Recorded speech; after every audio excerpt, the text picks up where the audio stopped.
பிலீவரா ஒரு விஷயத்த நம்ம தெரிந்து கொள்ளணும். ஹீலிங் அப்படின்றது வந்து ஃபர்ஸ்ட் நமக்கு பிசிக்கல் ஹீலிங்க்கு முன்னாடி நம்மளுடைய மைண்ட் ஹீலிங் நடக்கணும்.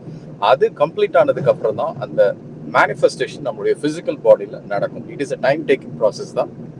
அப்போ தேவனிடத்துல மனம் திரும்பி நம்ம அவருடைய வார்த்தைகளை கை கொள்ளும் பொழுது ஆட்டோமேட்டிக்கா நம்மளுடைய மைண்ட் ரெனியூ ஆகி இயேசுவின் புத்திர சுவிகாரத்தின் அதிகாரத்துல அந்த சுகம் பலன் ஆரோக்கியம் ஆசீர்வாதத்தை நம்ம டிக்ளேர் பண்ணி பெற்றுக்கொள்கிறோம்.